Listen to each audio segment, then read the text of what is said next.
double check we are recording. Yes, we are. All right. So let's go to the practice test for this class. I think I posted it in the news forum. Exam 2 from spring 2015, so this is as fresh as it gets.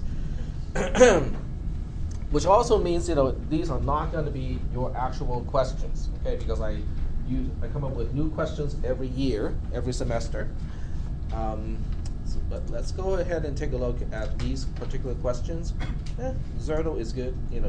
It's an interesting application program. I'll show you why it's kind of interesting. So this is from last year, and you can see from the date. It's from April 14th, not last year, but last semester. For the most part, it's the same. The setup is going to be about the same for this class. It's going to be open book, open notes. If you have anything that's handwritten or printed prior to the test, you can bring it along. There's no limitation of the quantity of stuff you can bring in. It's just that the more things you bring in, the harder it is to find something. Okay, unless you have a really good way of indexing stuff using Post-its and whatnot. Okay, so my recommendation is to go over the material and come up with a condensed list of items. Okay, it's typically called a cheat sheet, but there's no limitation of how many sheets of paper you can bring in. You can print out all the sample code or sample programs that we have done or that I have done up to this point. You can bring all your homework assignments if you think that's going to be helpful. Okay, any reference manual you can print out, any textbook you can borrow. Okay, those are all okay to bring to the exam. As I said, the question is, can you look up the information fast enough to make it effective? That is the bottom line. If you do your own studying and come up with your own shortened list of items, that is going to be helpful, because the process of going over the material to come up with that list to begin with, that's studying right there. Okay, and because it's your own list, it's easier to find information. All right, so let's go to this document and go over some of these tests. So this is the first question. First question says, express JNGL1 only using J and S. That's actually the answer, unfortunately. So you might want to not show that. Okay, I know exactly how to do that. Because I want you guys to kind of think about this a little bit, to think about, okay, but how do we do it? There we go. So I want you to express JNG to L1, but only using JNS, JNO, JNE, and JNP instructions. So how do we do that? First thing first, what is JNG? What does it do? Jump if not greater than. Okay, very good. But when we are thinking about greater than, then you have to think about, are we talking about signed numbers or unsigned numbers? What do you think? It is signed. Yep. JNG, JNL, JL, JG, those are all for signed comparison. Okay, so let's think about this a little bit. Okay, JNG to L1. Okay, but what does it mean? This means branch to L1 if and only if what? Okay, so let's go ahead and do this in several iterations. The first thing we know is not greater than. Okay, so that's good. But how do we express not greater than? Using other terms that we already know. Not greater than is less than or equal to. Does it make any sense? Less than or equal to? Okay, so let's go ahead and express that. Less than or equal to. Okay. How do we know something is less than? Which two flags will help us determine whether it's less than or not? Because JL is not an option here. Because if JL was an option, well, that would be easy. But JL itself is not an option. So what is the L flag? How do we express the L flag? Sign in the overflow. The sign in the overflow, okay. So, and how do we combine those two flags? Exclusive or. Okay, exclusive or. So that means the O flag, overflow, exclusive or, the sign flag. That will express the less than. And what flag do we look at to find out whether two numbers equal each other? We only got 4 flags, okay? And overflow and sign are the flags that we use to determine whether a number is less than another number using the signed interpretation. What about equal to? Which flag do we look at to determine whether two numbers are the same or not after a compare? Zero flag. The 0 flag. Okay, very good. Or 0, or the z flag equals to 1. Okay. And z flag equaling to 1 is okay because we have a JNE here already. So we know how to deal with the equal to, so that's good. And also we have unconditional branch. All right, so with overflow, exclusive or sign, how do we deal with that? Okay, so let's just deal with that first. Okay.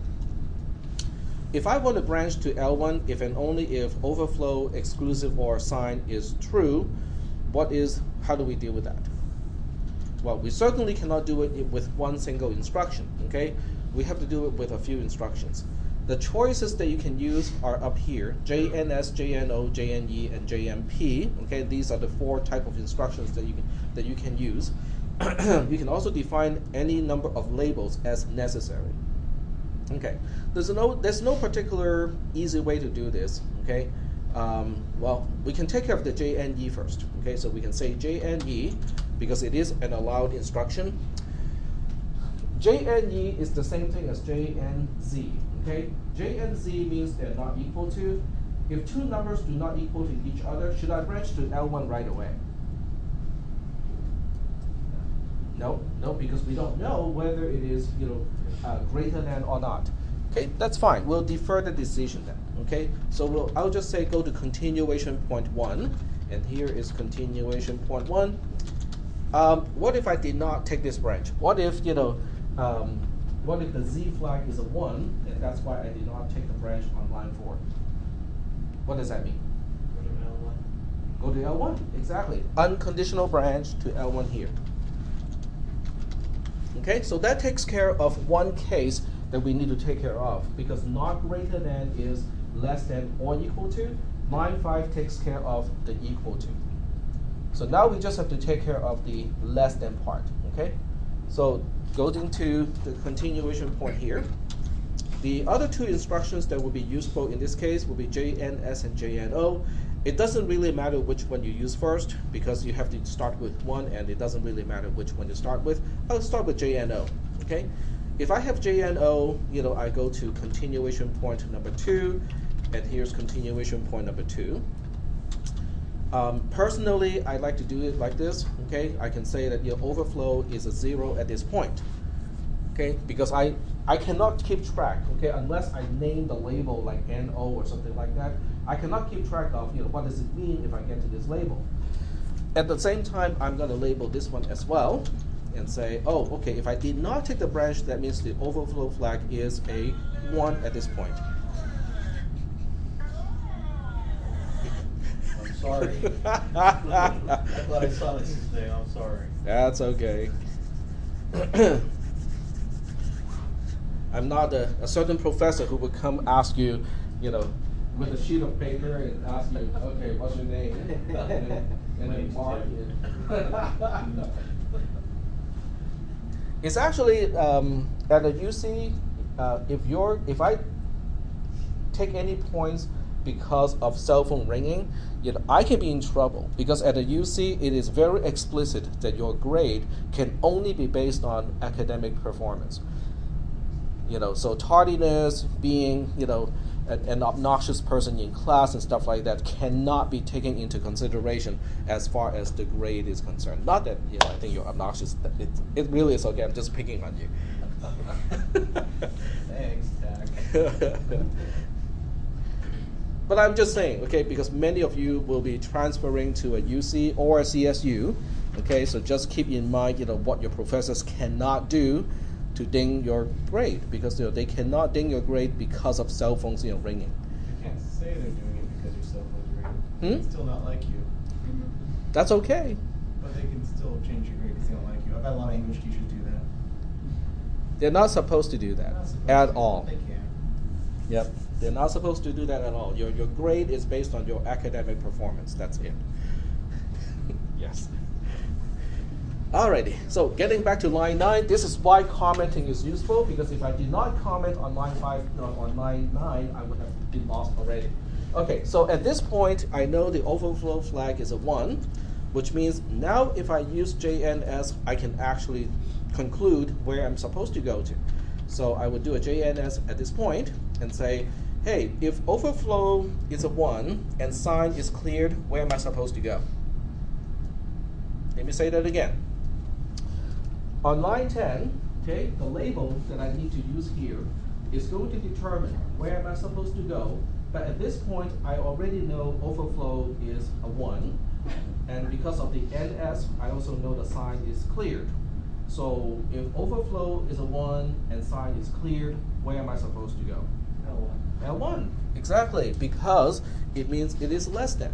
Okay, great. But what if this branch did not happen? What if JNO did not branch, JNS also does not branch? It means overflow is cleared, it also, overflow is set, sign is also set. In that case, where am I supposed to go?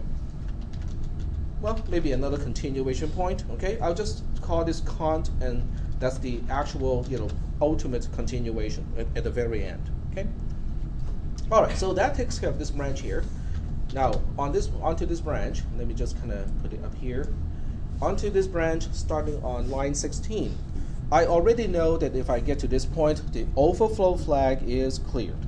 So, but since the only other instruction I can use is a JNS, I have to use the JNS. I cannot use JS in this case because it is not on the list of instructions that I can use. So if I do a JNS, where am I supposed to go? I know the overflow flag is cleared already. NS means the sign flag is also cleared. So if both of those flags are cleared, where am I supposed to go? Just cont, right? The continuation point, like that. But if I did not take this branch here, that means the overflow flag is cleared, but the sign flag is set. Where am I supposed to go? L1. Just JMP to L1. That's it. So this is one of many ways to answer this particular question. By no means is this the only way to do it. There are so many other ways to do it. Could you show the question again? Yes. So the question is this: express express JNG to L1, but only using instructions of JNS, JNO, JNE, and JMP, the unconditional branch. You can define labels as necessary. Now, is this the same solution that you have already? No, it's not. This is the solution here. Well, it looks about the same. No, it turns out to be exactly the same. I just use different names for the labels. That's creepy. That is so creepy. Because I came up with the same solution without looking at my own solution. I came up with exactly the same sequence. Because the JNO and the JNS can be swapped, and it will still do exactly the same thing. It's just a 50-50% chance that I would do something like that. But yes, the solution is the same as what I just worked out. So if I'm looking at this correctly, on line 15, you have the overflow set to 0, which equates to your 0 set to 0. Wait, hold on. What? On line 15? Yeah. Okay, the only way I can get to line 15 is there's a branch to cont 2, right? So cont 2 is happening on line 8. But in order to go to cont 2, the overflow flag has to be cleared. Well, okay, on what you have set already, L2 on the left-hand side, L2, you come in and C equals 0. And then below that, L3, C equals 0 again. You mean here? Yeah. Yes. But this is NO, this is overflow. I'm just trying to equate the left and the right-hand side. They have the same instructions. The labeling is a little bit different. Okay, that's the labeling that's thrown me out. Okay. Yeah, but the logic of the code is exactly the same. Okay. Is everybody okay with this one?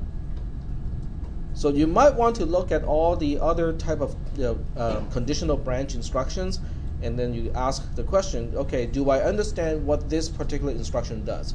If so, can I implement the same thing but using more primitive conditional branch instructions? So that's basically the way you kind of look at this and go like, okay, but what kind of variation can happen with this particular question? This is question number 3. Okay, here's question number 3. And let me see if I can display the question a little bit. This. So it's on the top, people in the back can see it also. Okay, observe the following code. We have a move byte immediate blah blah blah into AL, and then we have a compare byte 50 to AL. X is X is a base 10 number from the rightmost 2 digits from the student ID. For example, if your student ID is this, 50 goes here. So basically, this used to be X, okay? And I used 2 digits of your student ID to make up for that particular number. Specify a range of values for the missing value as underscores, which is this part here, so that the result has the overflow flag cleared. Now this time is mine. I have to ding my own points.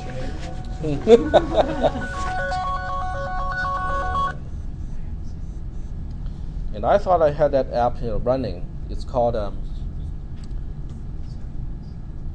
no, it's not Silencer. It's called Tasker. Tasker is kind of like a programming interface. You can specify a bunch of conditions, and then you can decide if these conditions are true, what the phone really should do. So I had it set up so that when I have an appointment, which I put the class into, the phone should not ring. But for whatever reason, that rule has stopped working ever since I got my watch. So I think the watch somehow interferes, or the Android Wear is somehow interfering with that particular app. So I have to figure out why it's not doing it. Okay, so getting back to this one. Specify a range of values for the missing value so that the result has the overflow flag cleared, okay? And all the other flags can have any whatever value, okay? I only care about the overflow flag in this case. All right, so the key instruction is this one here, okay? So this is why I like, Zerno, because you can actually highlight it, okay? All right, so let's go into a little bit more detail here. All right, what does compare actually do? It's a subtraction, okay? Which number is being subtracted from which other number? Or which operand is subtracted from which other operand? Right, this first one is subtracted from the second. So in this case, we're subtracting the value of 50 from AL, okay? And the question is, what is the range of values of AL such that this subtraction does not trigger an overflow? That's the question. What do you guys think? This is also compare byte, okay? So we are very explicit about the width of the operation. Okay, the constants are all 8-bit wide. What do you think? How do you get started with something like this?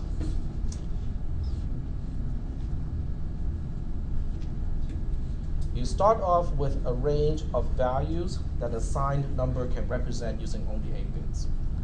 Okay, because the overflow flag will be set when the result cannot be stored in 8 bits, right? So you have to think about, okay, but what is the valid range of values that you can store signed using only 8 bits? Okay, so let's go ahead and work on that one. Does anyone remember how to work out the math of what values can be represented using only 8 bits?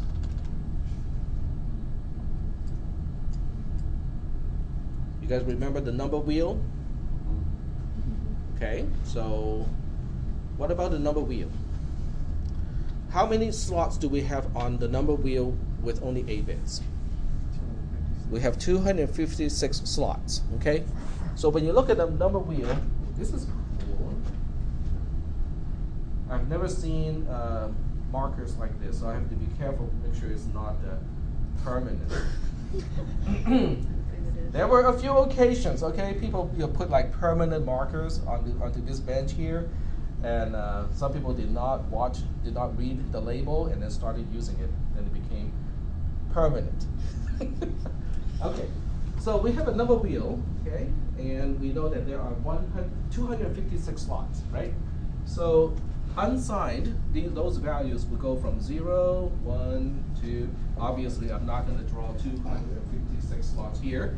The last one is going to be 255, right? Okay. Then it has to go back to 0 because we run out of bits. Okay. All right, but this is using the unsigned interpretation. With the signed interpretation, okay, it's still going to be 0. 0 is still going to be 0. 1 is going to be 1. 2 is going to be 2. But 255, which is on the other side, is going to be representing what? Negative 1. And then 254, or the bit pattern of 254 will be representing negative 2, and so on. Okay, we know this part already. What we want to really know is when the positive numbers will stop and we go negative. 127. 127 is correct. 127 is the last positive number that can be represented using only 8 bits. The next one up is going to be what value? Negative 128. Negative 128. Very good. Exactly. Okay. So given this, okay, it means if we cross over this boundary, either way, we're going to get an overflow. That's the bottom line of overflowing. Okay. If you go from 127 to negative 128, you set off overflow. If you go the opposite direction, you also set off overflow. Is that making any sense? Because basically you are starting with a negative number, but because the result is so negative, you can no longer represent it as a negative number anymore when you cross over this way. And then the other way, obviously, is a problem too, but it's not a subtraction, or you're basically adding in the other direction. Now, dealing with this one, we are subtracting 50. 50 is a non-negative number. When you subtract a non-negative number from a number, you are going in this. You're going in this direction. You're going in a counterclockwise direction. Okay. All right. So the question really is asking, when are you going to cross over from negative 128 to the other side? That is the question. Okay. What do you think? How should we start with this approach here? So what you do is you basically say, I cannot represent negative 129. Okay.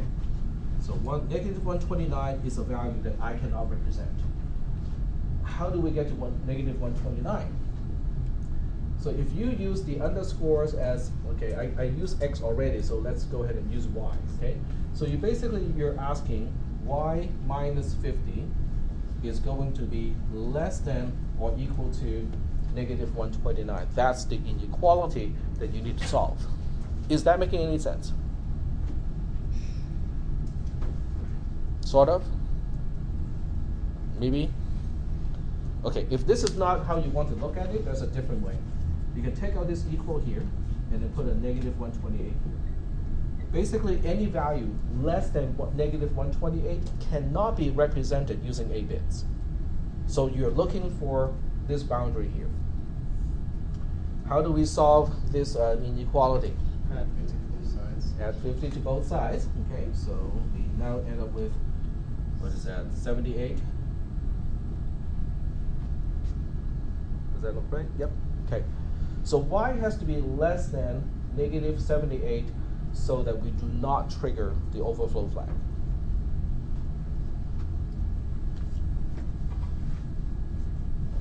Or I should say, when y is less than 78, it will trigger the overflow flag.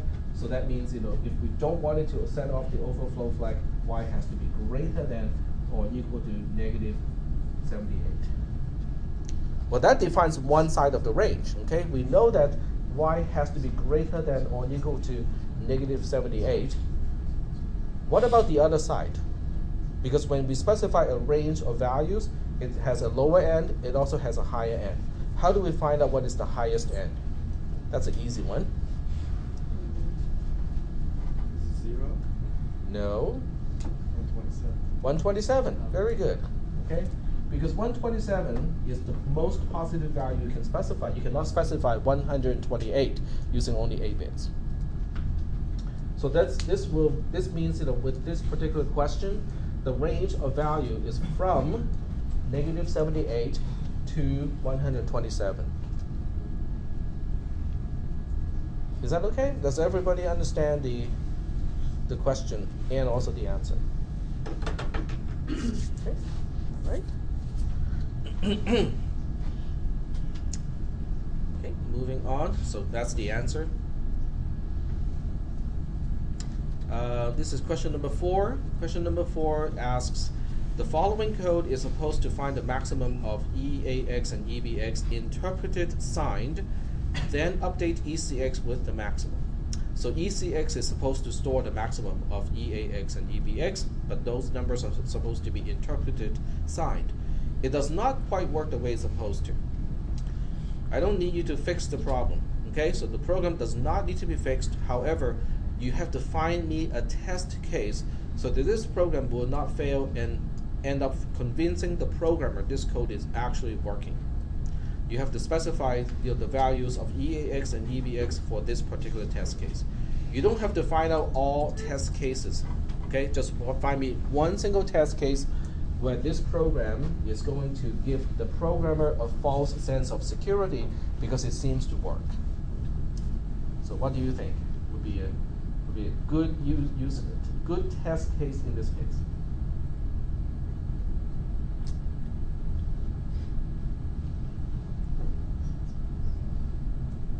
Okay, so let's first look at the structure of this code. We start off with a compare long instruction to compare EBX and EAX.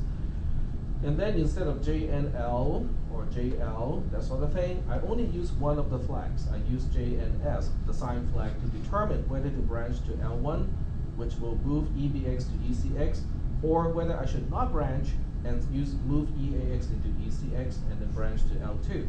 So this is actually kind of trivial.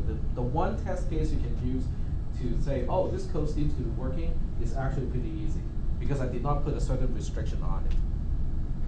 Can anyone think of a very easy case where the test case cannot differentiate, cannot tell that this code has a problem? Yep. Something less than 78? No, has nothing to do with 78 or negative 78 in this case because I did not even tell you what EAX, EBX has at the point. Oh, okay. Okay? Because what I'm asking is, what values do you put into EAX and EBX so that the code seems to work? Because ECX seems to have the maximum of those two values.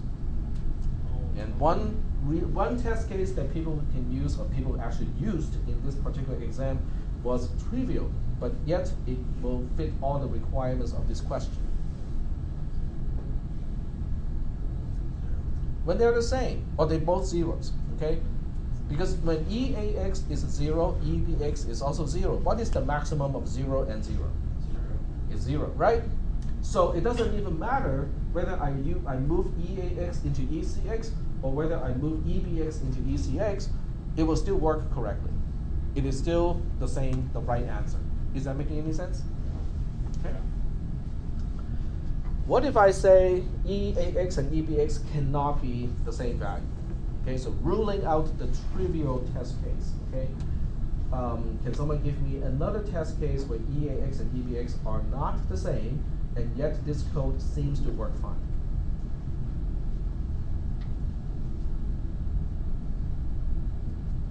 Under what condition JNS would do the same thing as JNL?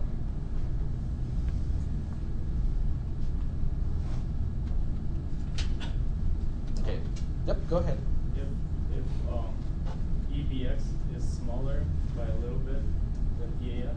Well, that by itself is not always going to work. Okay. So let's go ahead and look at this from the equation perspective, okay? Let's see how L itself is defined. We already know L is overflow, exclusive OR with the sign flag, right? Okay? So the question really is asking, under what condition is the sign flag the same thing as the L flag?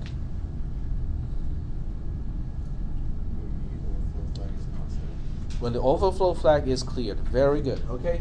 So let me just write it down here. When the overflow flag is a 0, okay, the L flag and the sign flag will be the same. They behave exactly the same way. So now, what you need to think about is, okay, what can I do so that the subtraction does not trigger the overflow flag?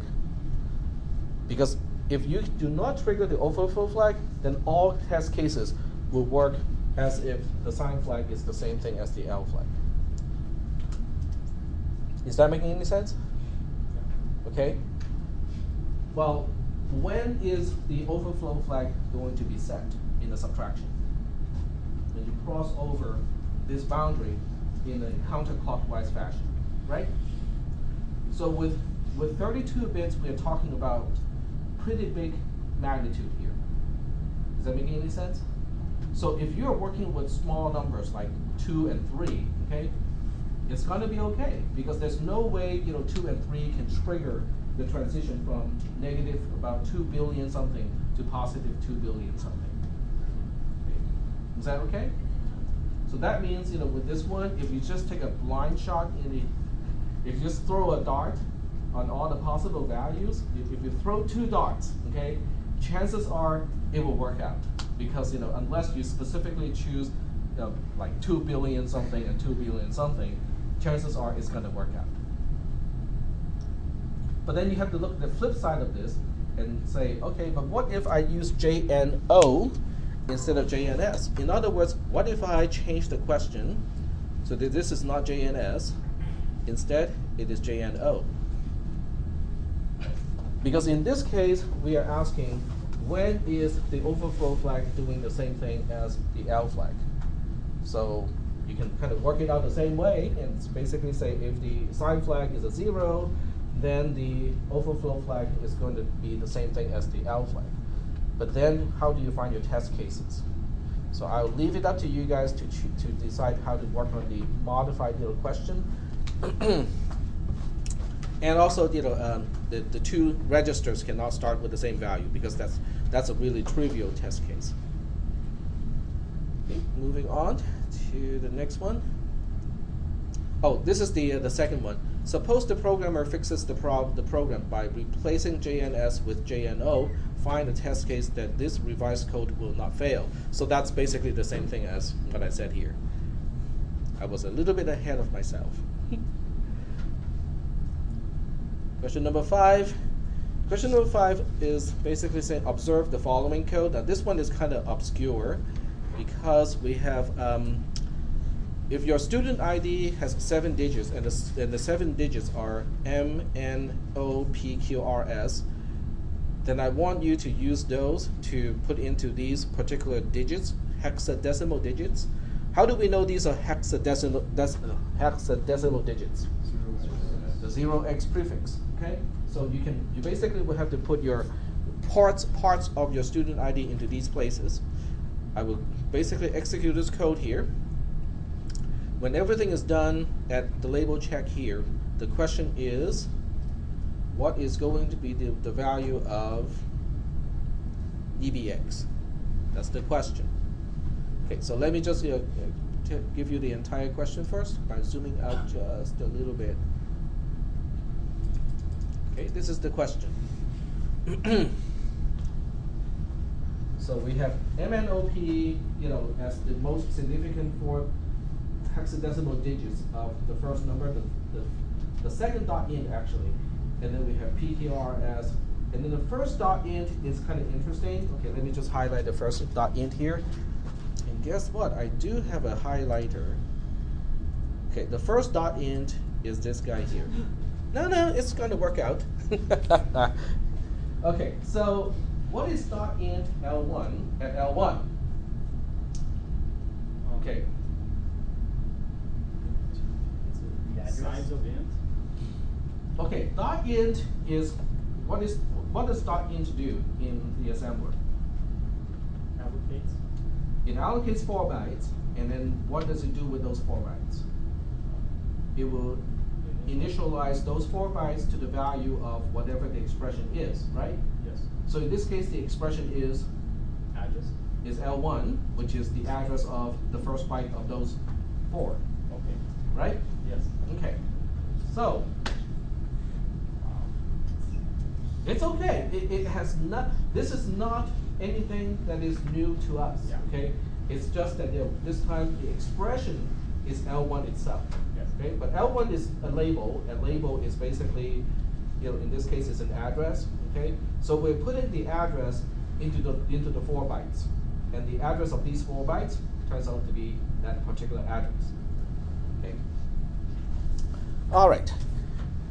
So let's go ahead and try to answer this question line by line. Okay. So what we want to do is to track this down, because if you read the full question, I want you to comment on how the registers get changed after each instruction. Okay. So that's how I will give you partial credit for a question like this. Okay. If you indicate clearly what is the result after each step, you will still get partial credit for those steps. Okay, so even if your final answer is wrong, you will still be able to get partial credit. But you have to show the partial steps in order to get the partial credit. Okay? All right, so let's take a look at the first instruction first. So we'll go ahead and take a look at the first instruction, which is this one here. Okay, this is the first instruction.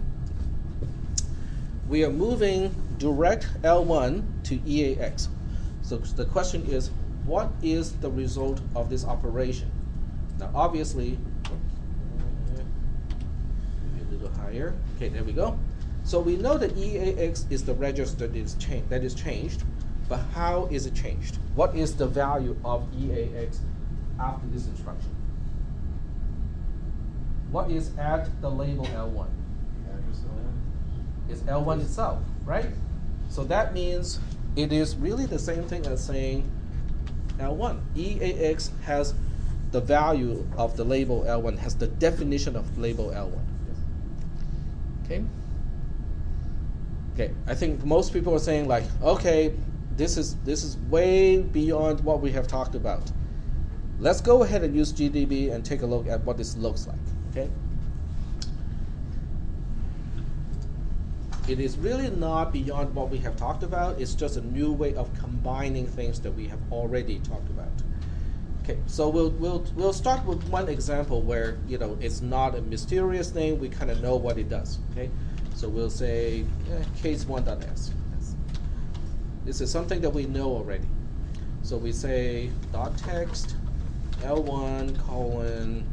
We'll just say dot in 0x ABCD 1 2 3 4. Okay. And then we have underscore start with no op, because I don't intend to run this program at all. I just need to know what is L1 and what is at the label L1.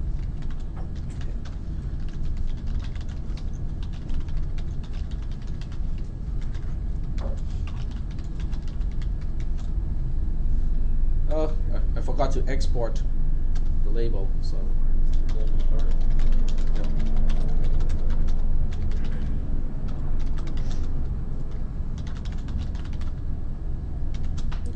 Put a breakpoint on line 7, run the program. Okay, the program doesn't do a single thing, but I do want to show you, okay, show me what is the definition of L1. If you want to know the definition of a label, you have to use an ampersand, because GDB has a misunderstanding that labels are always integers. So that's why we can see, in this case, we know that the definition of L1 is this particular hexadecimal number, which is a particular address in memory. Okay. The next question is, so what is at that location? The X command can do that. X/W, which is word. Word is 32-bit in GDB in hexadecimal, and then that particular number, and we have ABCD 1 2 3 4 as a hexadecimal number. Does that make any sense? Okay, well, that seems to be exactly what we asked the program to do, is to initialize those 4 bytes to represent the quantity, the number of ABCD 1 2 3 4. So you can see that L1 itself, the definition of L1 is the address. At that particular location, we have 4 bytes, which combine to ABCD 1 2 3 4 as a 32-bit number. Is that part okay? Yep.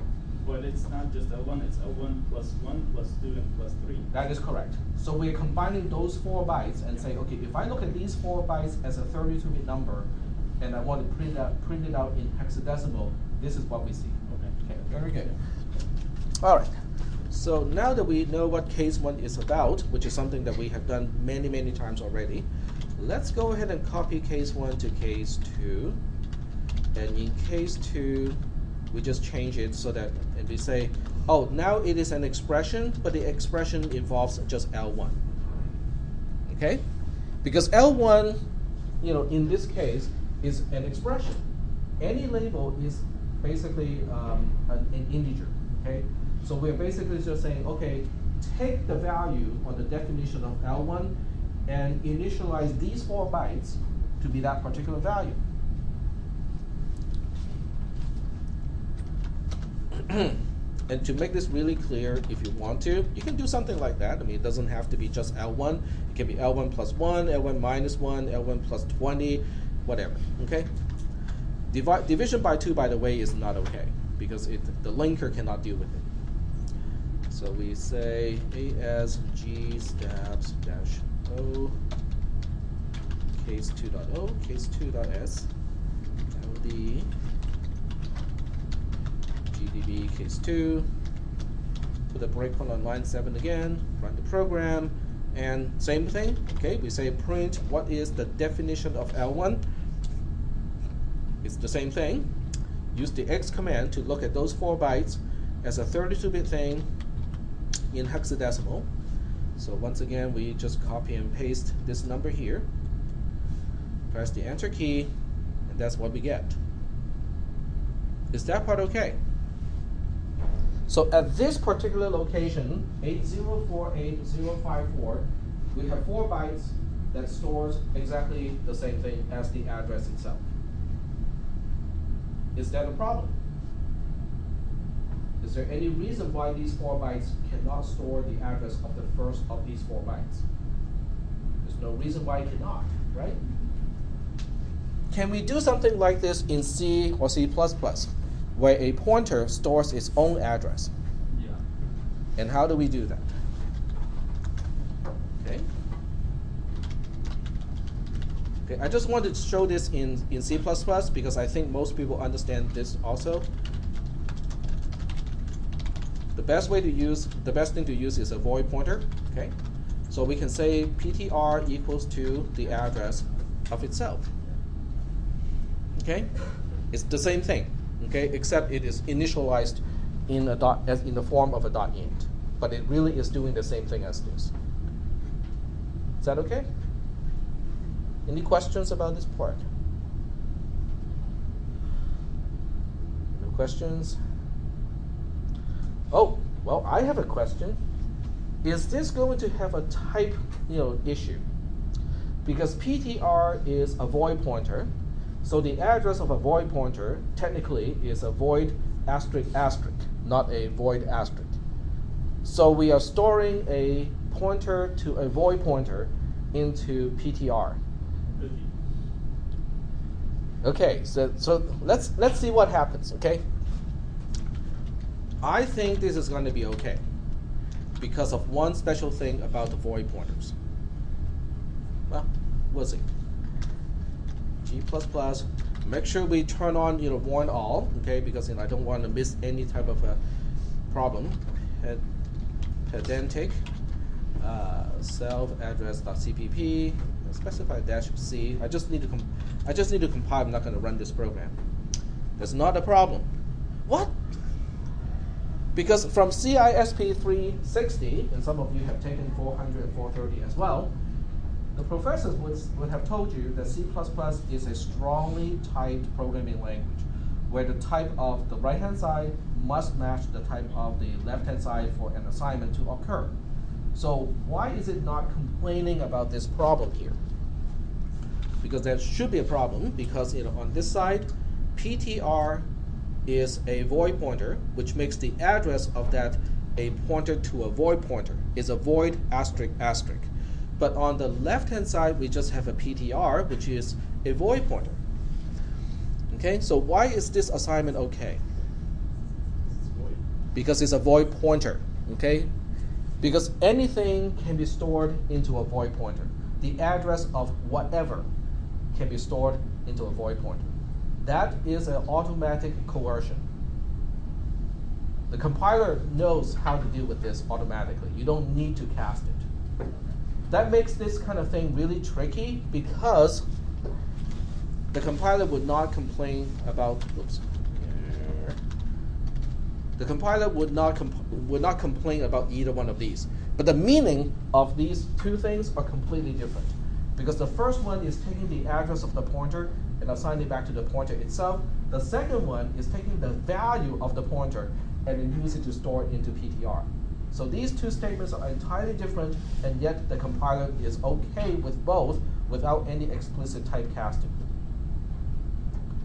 Is that okay? So, yeah? I was just never introduced to a void pointer. Are they different from the rest of the pointers? Yeah, void pointers are slightly different because they are, because the name of a void pointer seems to be completely useless. Okay, it's a pointer that points to nothing, right? Yeah. But the concept of a void pointer is very useful in C programming, not necessarily in C++, but in C programming, it is very useful because you can use it for information hiding, so that you don't expose something that you don't need to, you don't need somebody else to know. You don't expose the information unnecessarily. So you have to take, I think, cisp310 to really appreciate, why the void pointer sometimes can be useful. I did pass 400, never learned it. Oh. Alrighty. I guess it depends on who's teaching it then. Yeah. Okay, so getting back to our question here. All right, so that's the answer of the first line. Okay, now we are moving on to the second line here. Okay, EAX already has the definition of the label L1, and I'm just adding 3 to it. So after the second instruction, which is this one here, what do you think is the value of EAX? L1 plus 3, that's it. Yep, because we're just adding 3 to the label L1, so it becomes L1 plus 3. Okay, very good. So I'm just going to highlight the line that we have already. Highlight tool, there we go. So we just highlight this one and say it's done. Okay, now we're moving on to the third instruction. The third instruction is a little bit trickier because now we are saying indirect. Okay, the first operand is indirect EAX. We are basically using EAX as an address. Go to that location and copy those 4 bytes to EBX. Okay, well, what does it look like in C or C++? Dereference. Okay. Exactly, dereference. Okay, that's the key, is to say EBX is dereferencing whatever EAX has. Okay, and dereference in C is an asterisk. Okay, so, but we already know what is in EAX. EAX has L1 plus 3. So we are going to the location L1 plus 3, and then 3 additional bytes after that because it's a move long instruction, and copy those 4 bytes into EBX. But wait a second here. EBX is only seen as a 32-bit number here, so we have to get the ordering of the bytes correct here. In other words, what we understand as little endian becomes important in this particular step. Okay, so let's go ahead and find out which 4 bytes are actually getting copied and in what order are they stored in EBX. All right, so this gets a little bit tricky because I cannot continue with this line here. I can just go ahead and do that later. Instead, I'm going to go switch back to a pen tool to identify what is L1 plus 3. Okay. L1 plus 3 turns out to be the last byte of the first .int because of little endian. Okay, so L1 plus 3 is the last byte of L1. Do we know what that byte is? Nope, we don't. Okay, but that's the first byte. First byte is here. What about the second byte? The second byte is the least significant byte of the next .int, and then the next byte is going to be the second least significant byte of the .int here, and this becomes the most significant byte of the 32-bit that we are copying. So that means effectively what we're putting into EBX is going to be 0x, okay, in hexadecimal. It is OP0000, and then 2 question marks here because we don't really know what what that one byte is, because it is the most significant byte of L1 itself, and without linking and actually running the program, I cannot know what those two hexadecimal digits are. Are there any questions about this particular step? Is that okay?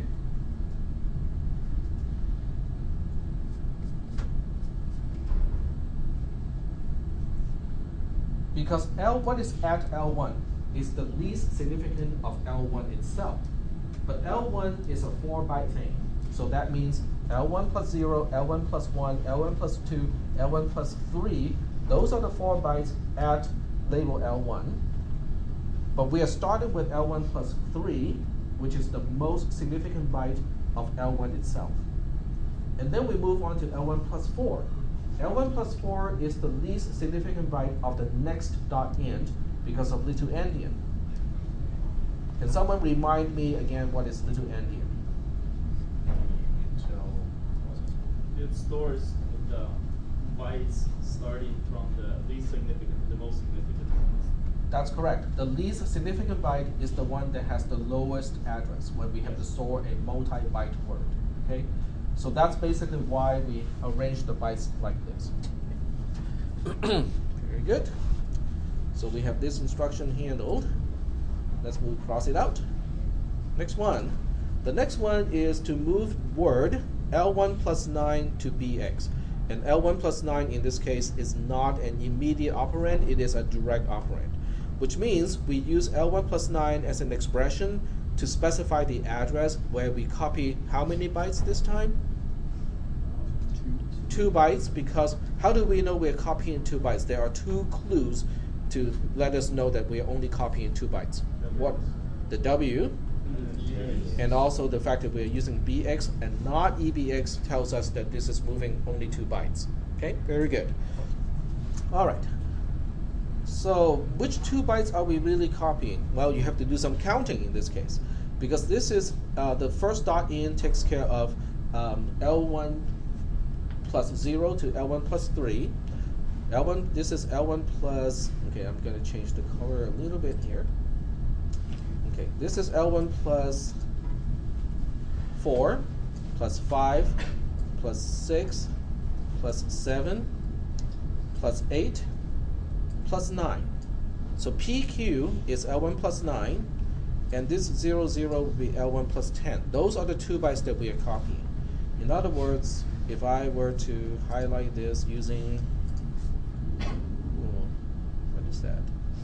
Oh, shape recognizer. I don't think that's what I want. I just need a pencil here. Okay, so we are copying these 2 bytes into BX. Okay? Are we doing okay so far with this?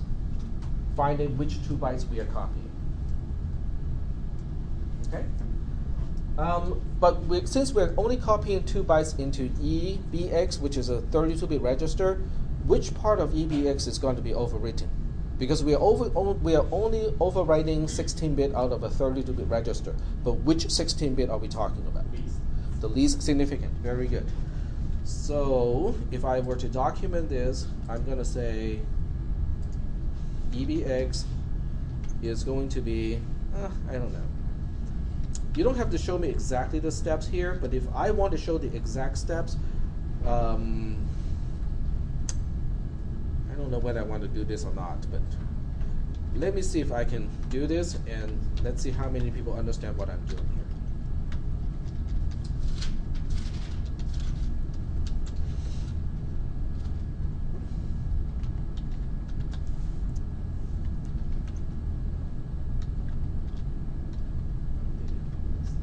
Okay. So, how many people understand this particular statement? Yep. Go ahead. It's simple. It's basically you take the old value of EBX. Yep. And preserve the most significant what is it? 4 bytes. 4 hexadecimal digits, Yeah, which means 2 bytes. 2 bytes. Yep. Yeah, 2 bytes. Uh-huh. And then you tack on to it. Well, there's Because one more thing. There's one more thing. What did I do with the least significant 16-bit? You make them zeros. They become zeros, exactly, because it's a bitwise AND operation. Yeah. Anything AND 0 is a 0. So I You clear preserve least, the most one, yeah. I preserve the most significant 16 bits. I clear the least significant 16 bits. Yeah. But then what do I do next? Then you merge them with the Bitwise OR. yeah. The vertical bar is a bitwise OR. Yeah. So would the bitwise OR affect the most significant 16 bits accidentally? Will it change? No, it should not. Why does it not change the most significant 16 bit? Because anything OR 0 is It's whatever was before. whatever you have before. Exactly. Yeah. And then 0x00pq simply has 4 additional leading zeros not written. Because you can always miss the leading zeros. That's exactly what it is. Yep. And the end result is 0xop000pq because that's the combination. The most significant 2 bytes come from here, and then the least significant 4 bytes come from the second operation. Is that okay? The question is, the last hexadecimal, what is it being assigned to? The equal sign? The equal sign? On which line? On the comment line. On which line again? The last highlighted one. On this line? Yeah, at the very end. PQ? That PQ comes from PQ over here. Okay, makes sense. Yeah, because we counted, PQ as a byte is L1 plus, is at the address of L1 plus 9. And that's why we start copying from that byte. But because of lead to endian, the lowest byte is the least significant byte. And that's why it goes into the least significant portion of EBX. Yeah. Alrighty. So next line is this one here. Oh, I like this one. This one looks a little bit strange because we are not using L1. We're using underscore start minus 4. What? We never talked about this in class. Using underscore start as a point to refer back to something. Okay, so where is underscore start? Underscore start is the first byte of this instruction. Is that okay? Mm-hmm. But what is underscore start minus 1? It's the most significant byte of the last dot word, right? Yeah. So this PQ is going to be underscore start minus 1. So I'm going to highlight it using green, apple green. Okay, this is underscore start minus 1, minus 2, this is minus 3, and here's minus 4. So NO as a byte is underscore start minus 4.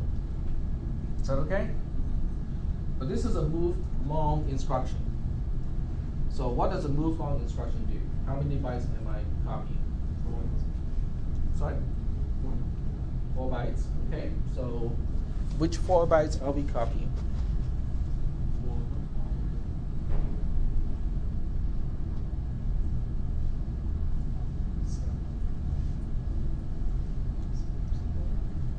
So we start with the NO, right? So we have NO, and then we have the OM, and then we have R0, and then we have PQ. So those are the 4 bytes that we copy into EAX. Is that okay? Yes. Okay.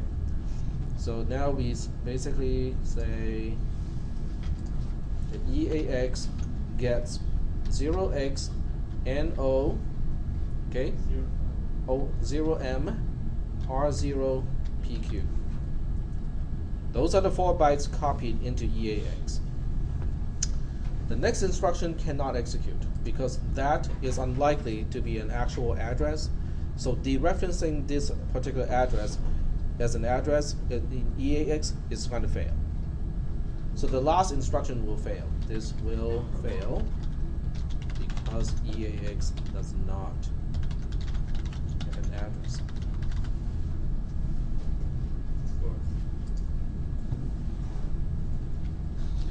So that means, when you look at EBX, it's going to be OP0000PQ, but the last instruction, the move byte instruction, is the one that's going to fail.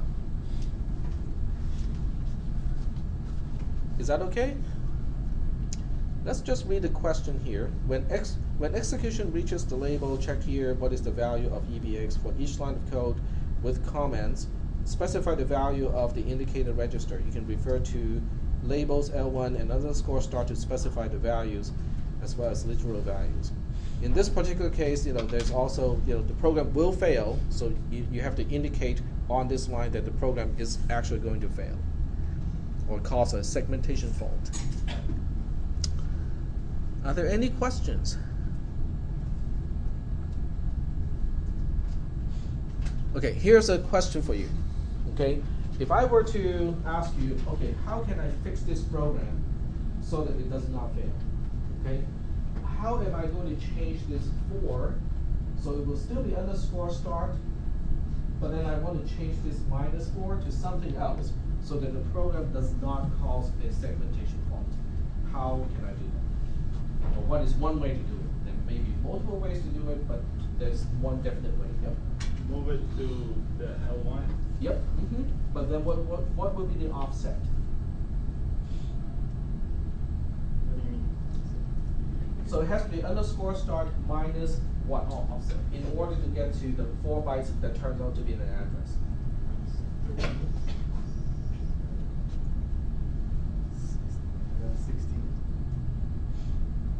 16 is correct. 16. Yep, 16 is correct because if you just count one by one, we have 1,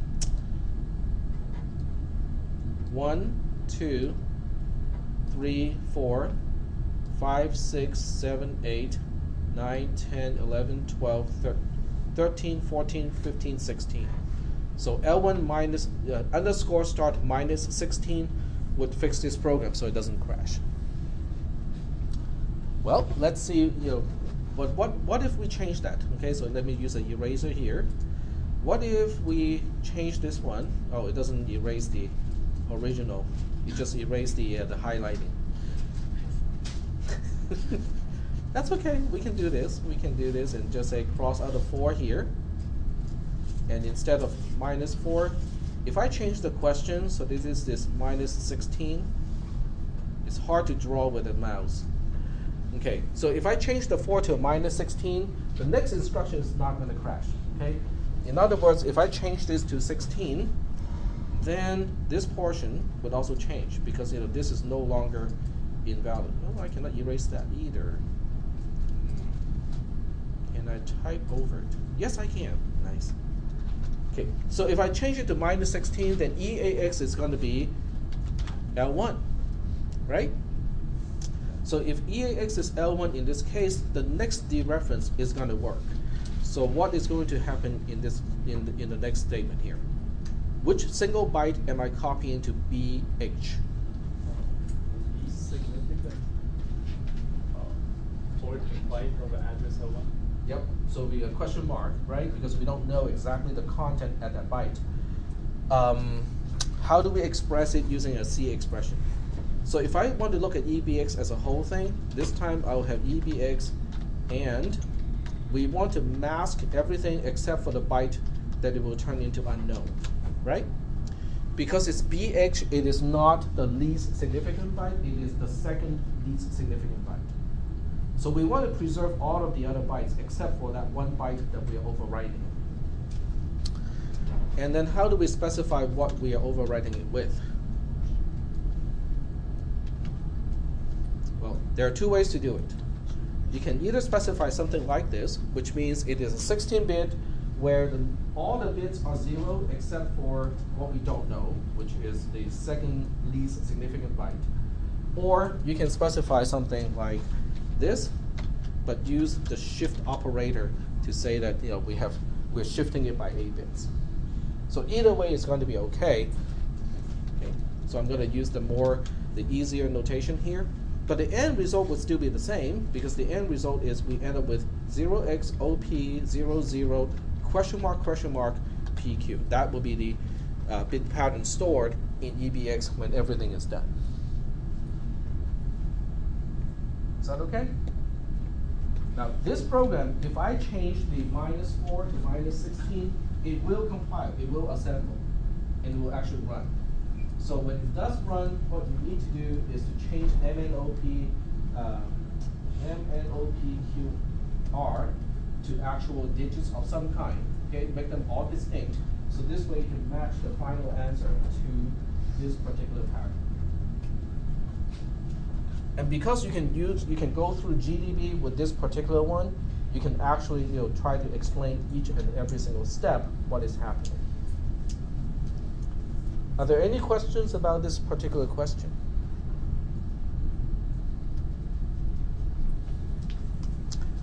No particular questions?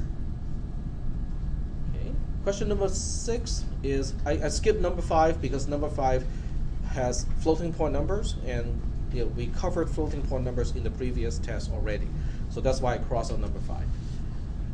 Okay, question number 6 is a translation from C code into assembly code. EDX is really just the register EDX in this case.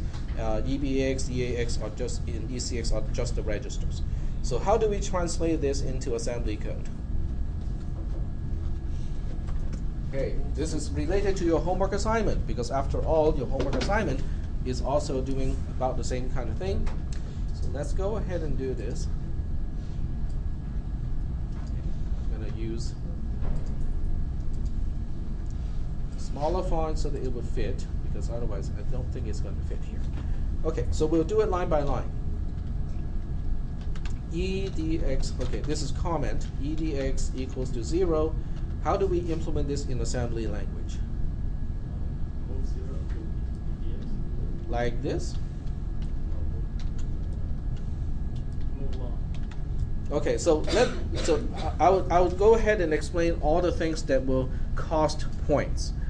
This would be very costly. Okay, it has the most basic idea right, but has all the details wrong. Okay, the first thing we'll do is the register needs a % symbol. Okay, that's syntax. Not a whole lot of points because syntax stuff is like not a big deal. But this one is not syntax. Okay, why did I say that? With and without a dollar sign, isn't it the same thing as without the % symbol? It's just a syntax thing. No, why is it not a syntax thing? It changes the kind of operand, right? Because with just a 0, it is a direct operand. We're going to location 0 in this case to copy 4 bytes. But with a dollar sign, we're just copying the constant 0 itself to EDX. So the meaning is entirely different. Now this L here is optional. I will not take points off because of the lack of this L, because EDX implies it is a move long already, so there's no need of this L here. Okay? But it's always good to have the L, just to be explicit. Okay, next we have the loop. So I'm going to deal with the loop first. Okay, whenever you have a while loop, you need we need a few things. We need something to indicate the beginning of the entire loop. We need something to indicate the end of the entire loop. And then right before the end of the entire loop, we have to have an unconditional branch to go back to the beginning. Okay, so this is the structure of a while loop. Okay, there's no way you can avoid the structure of this loop here. Then we have to deal with the comparison in the inside.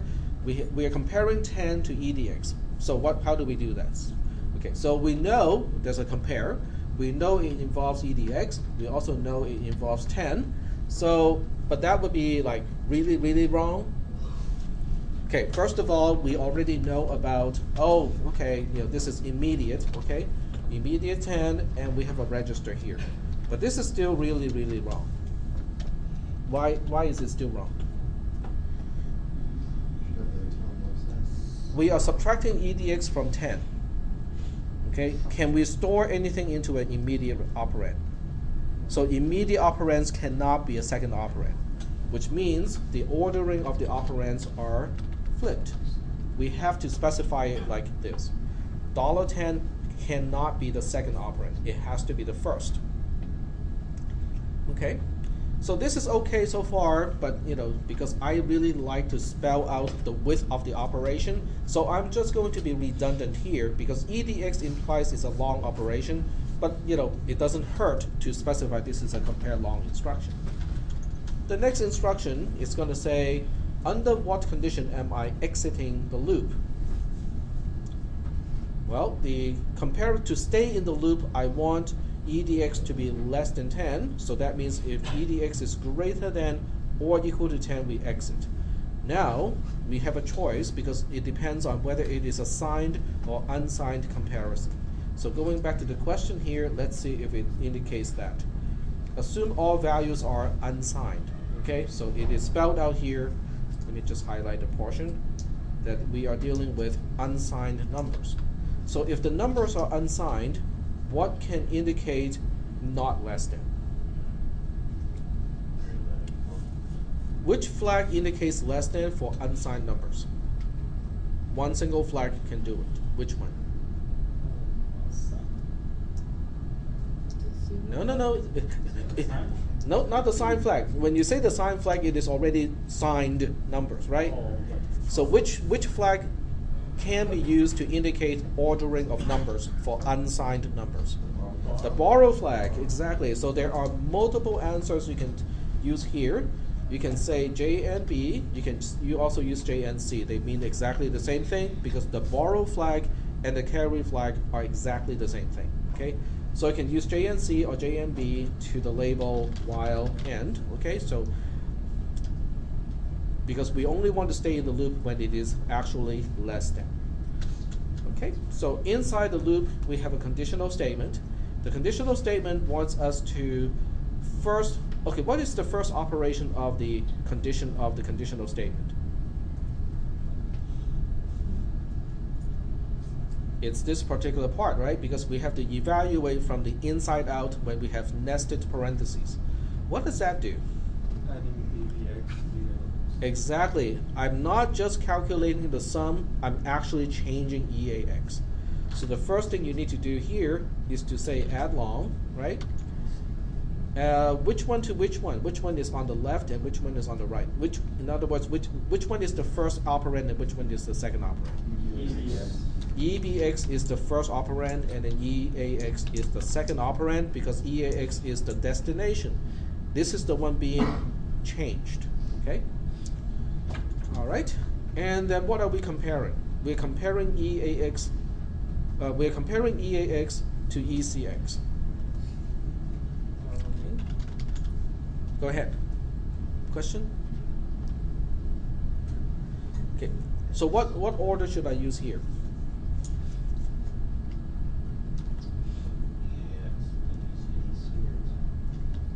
Well, I usually do it the other way, like this. Because if I compare like this, then I can actually use the, I can preserve the order, I can preserve the meaning of the comparison itself. Okay. Then I can say if it is not greater than or equal to, we go to the end if label. So we have some kind of end if label here. And then we have to say jump blah blah blah to end if. The question now is, what do I put here? Okay, so if it is greater than or equal to, we perform the then branch, which basically say if it is not greater than or equal to, we go to end if. What is the other way or the simple way to say not greater than or equal to? Just less than, exactly. Now, because it is unsigned, what do we do to express less than? Which flag do we use to indicate less than for unsigned numbers? We just answered that question earlier. The borrow flag, right? Okay. But in this case, it's not JNB, it's just JB. Because we are saying if it is below, then we jump around the then branch. The other way to look at JB is not jump if borrow, you can say jump if below. Okay? So if you look at B as below, it makes more sense in many cases. So jump if below to end if, which means if I ever get to here, it means it is not below. Not below is greater than or equal to, so that makes sense. The first thing I do is to subtract ECX from EAX, so we know this is a subtract instruction. Which one is my first operand and which one is my second operand? ECX. Yep, ECX is my first operand, okay? Because, oops, yeah, ECX is the first operand, and then EAX is the second operand. The L is also optional here, okay? But since I have been using L to clearly indicate the width of the operation, might as well be more consistent here. Increment EDX, how do we do that? We have never talked about increment in this class. You add 1. You're adding 1, so we're just saying add along $1. Remember the dollar sign is important in this case to EDX. And then we have and then we can fall through to the end if label, not an issue here. That's it. That's the entire code. Are there any questions about this code?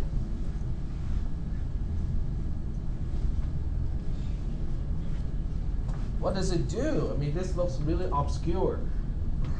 This is actually a way to do division.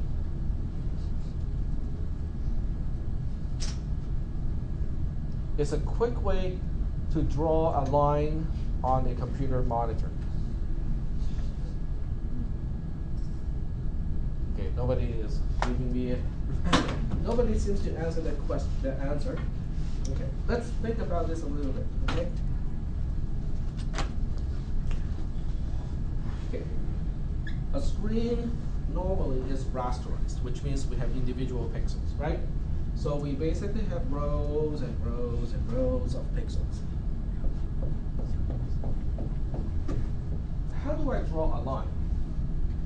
In other words, if I want to draw a line, kind of like maybe this, okay? How do I draw it? If I know the slope of the line, which is the ratio between the x versus the y axis, how do I draw this line? Oh, that's easy, okay? This is like elementary school stuff, right? Y equals to mx plus intercept, right? M is a floating point number because it is not going to be exactly 1 or 2, okay? This is going to be a fraction of some kind, right? And we have just talked about floating point representation. We know that modern processors can do floating point numbers. So what is the big deal of this equation here that sometimes we express in y is basically the rounded up version or the floor, if you want, of some kind of floating point number m times an integer x plus another integer of c. What is the problem of doing something like that? Well, try to do this with a processor that has no floating point unit. What do you think is going to be the problem? How much time did you take to convert a value from its value into the floating point notation? Quite a bit of time. Now think about calculations using the floating point representation. Do you think that's going to be fast? That's going to be pretty slow, okay? So this means if we are doing something like this with, let's say, the original Apple II computer or the Commodore 64 computers or the older computers without a floating point unit, you will see the line being drawn on the screen. You can literally see the dots getting painted on the screen. It will be that slow. Now, how do I know it's going to be that slow? Because I tried it. Okay? Many, many, many years ago. So this is not going to be okay. So how do we do this really fast? That. Okay? Because what we are doing here is this 10 here, and also this EDX, the 10 and the EDX is actually a ratio. Okay? If we don't go through this code here, we're drawing something on the same line. If we go through this code here, we move up one row to the next row.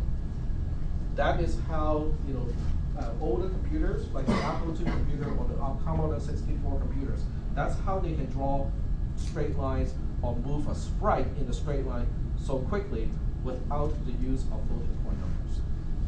So these are tricks, because if you look at this stuff here, does it involve any type of floating point calculation?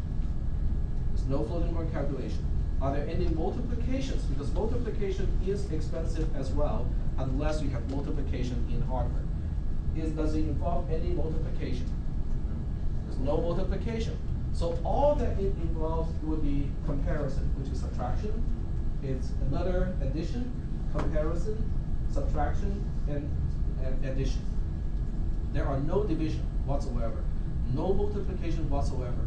So it can be implemented using very simple hardware and be done with efficiency. Okay, so even the questions themselves actually has meanings, okay, because this is how things were done when you have limited resources in hardware. Is that okay? No, not really. You guys are so spoiled by your 3 gigahertz i7 quad-core processors. Alrighty, so I'm going to the lab after the class. For those of you who want to kind of work on your homework assignment, you can ask questions at that time.